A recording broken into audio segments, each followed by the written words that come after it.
मैं श्री शरद सागर जी से अनुरोध करूंगा कि वे अपना वक्तव्य आरंभ करेंगे। शरद विवेक सागर एक भारतीय युवा आइकॉन, विश्व प्रसिद्ध उद्यमी एवं 21वीं शताब्दी के लीडर हैं, जिनके शिक्षा एवं सामाजिक सेवा में किए गए कार्य एक पूरी पीढ़ी को प्रेरित करते हैं। राष्ट्रपति बराक ओबामा ने उन्हें व्हाइट हाउस में आमंत्रित किया। फोर्ब्स ने उन्हें 30 अंडर 30 सबसे प्रभावशाली उद्यमियों की सूची में शामिल किया। रॉकफेलर फाउंडेशन ने उन्हें 21वीं सदी के 100 श्रेष्ठ इनोवेटरों में जगह दी। नोबेल पीस सेंटर ने उन्हें नोबेल शांति पुरस्कार समारोह में आमंत्रित किया। इंग्लैंड की महारानी एलिजाबेथ ने उन्हें एक क्वींस यंग लीडर घोषित किया। रामकृष्ण मिशन ने उन्हें अपने वार्षिक कैलेंडर में चित्रित किया और भारत के प्रमुख अखबार दिव्य भास्कर ने उन्हें 21वीं सदी के विवेकानंद की उपाधि दी। सदी के महानायक श्री अमिताभ बच्चन ने शरद सागर को कौन बनेगा करोड़पति के कई स्पेशल एपिसोड्स में एक्सपर्ट के रूप में आमंत्रित किया और नेशनल टेलीविजन पर खुद को शरद सागर के विचारों से प्रभावित बताया। शरद ने महज 16 साल की उम्र में सामाजिक संस्था डेक्सटरिटी ग्लोबल की शुरुआत की थी। आज डेक्सटरिटी देश भर के 65 लाख से ज्यादा छात्र छात्राओं को शैक्षणिक अवसरों से जोड़ती है और संगठन के बच्चों ने 50 करोड़ से भी ज्यादा की छात्रवृत्ति विश्व भर के सर्वश्रेष्ठ शैक्षणिक संस्थानों से हासिल की है। कोरोना काल में शरद सागर के संगठन ने भारत के युवाओं के लिए 1000 इंटर्नशिप तैयार किए। नागालैंड के ओखा से लेकर केरल के कुन्नूर तक देश के 27 राज्यों एवं 310 जिलों के युवाओं को संगठन ने इंटर्नशिप के साथ कैरियर ट्रेनिंग भी प्रदान की। सामाजिक नेतृत्व के साथ वैचारिक नेतृत्व के लिए शरद सागर को संयुक्त राष्ट्र, white house, world bank, Harvard, IIT, IIM एवं सरकारों द्वारा आमंत्रित एवं सम्मानित किया गया है। शरद सागर के अंग्रेजी एवं हिंदी में दिए भाषण हर साल लगभग 2 करोड़ से भी ज्यादा लोगों तक पहुंचते हैं। एक औसत वर्ष में शरद सागर 20 से अधिक राज्यों में 250 से अधिक प्रमुख सार्वजनिक भाषण देते हैं। आइए हम स्वागत करते हैं भारत माता के सच्चे सपूत एवं नए भारत को गढ़ने वाले शरद विवेक सागर का।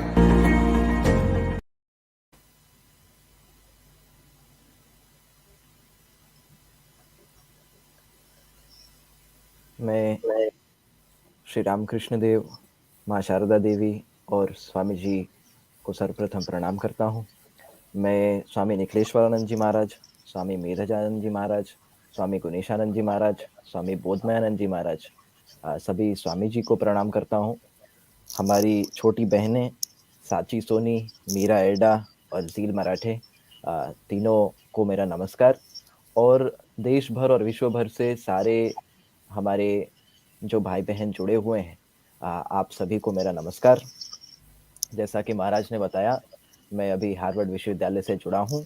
यहाँ सुबह के 6 बज गए हैं अब, और कुछ घंटे पहले हैदराबाद में हमारा रामकृष्ण मठ जो है, जहाँ Vivekananda institute of human excellence है, जिसके निदेशक स्वामी बोधमयानंद जी महाराज हैं, वहाँ पर भी मेरा एक संबोधन था।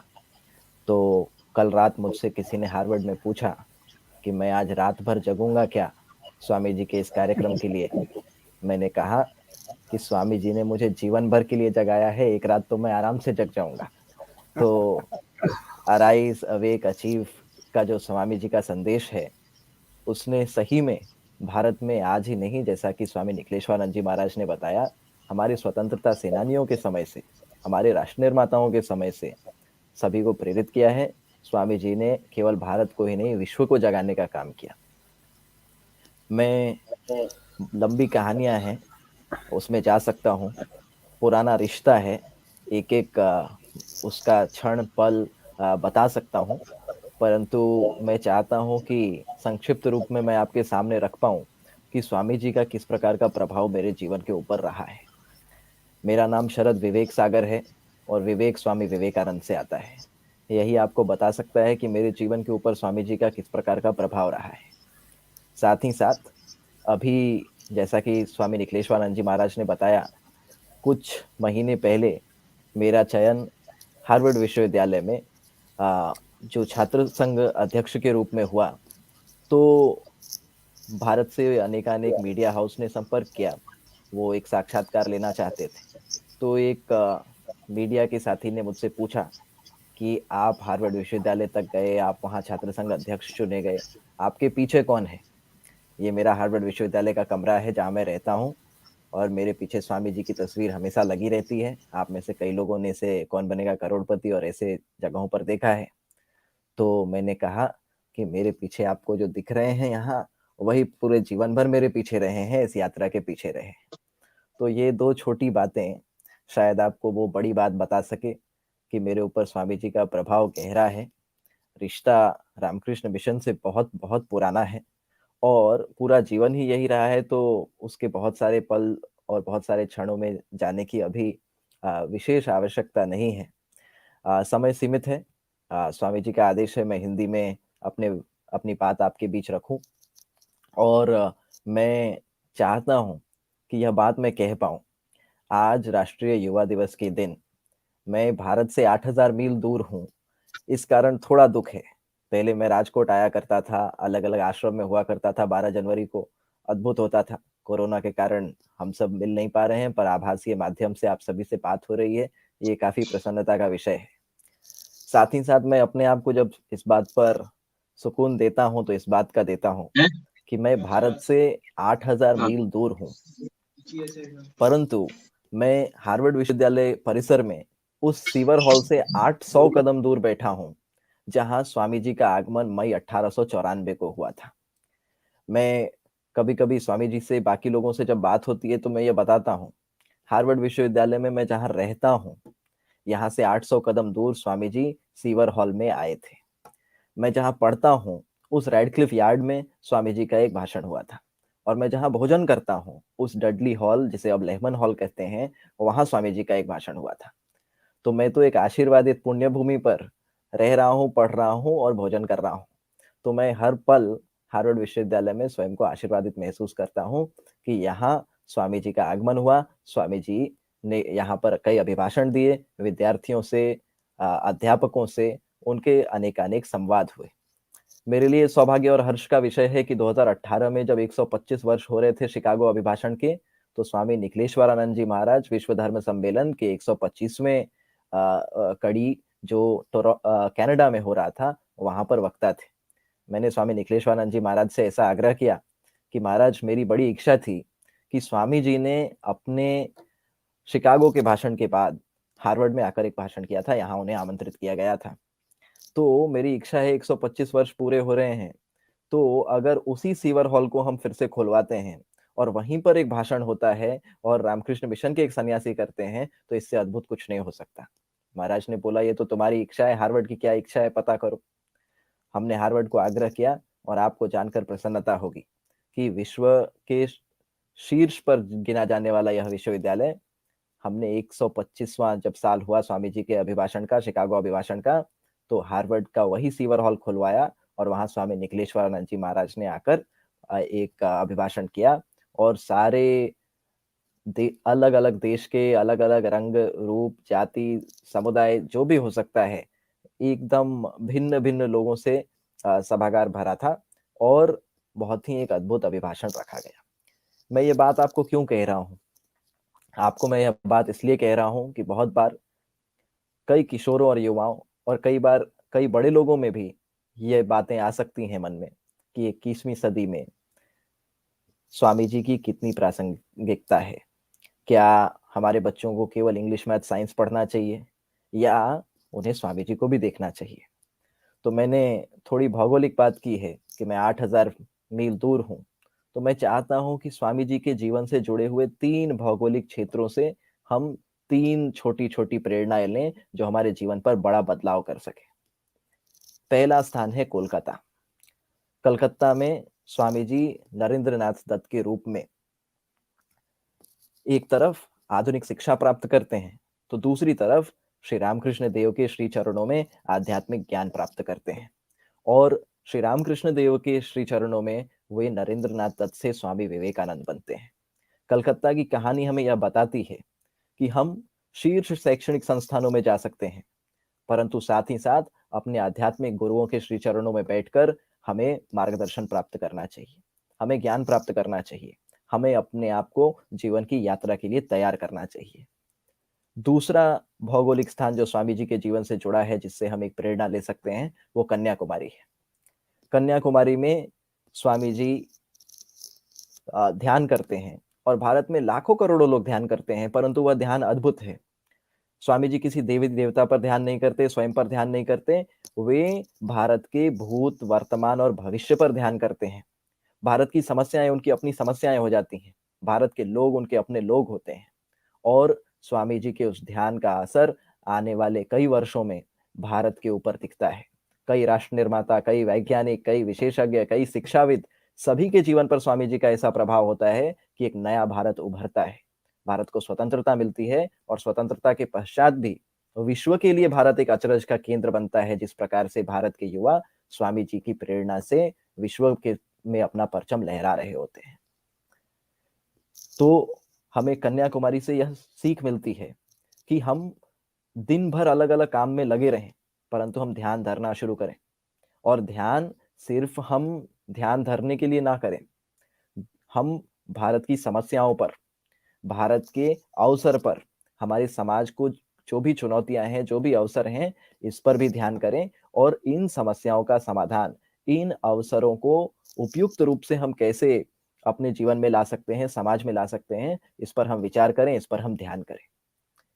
तीसरा जगह जो है वह है शिकागो। शिकागो जब स्वामी जी जाते हैं तो भारत के लाल किले पर भारत का तिरंगा नहीं होता है।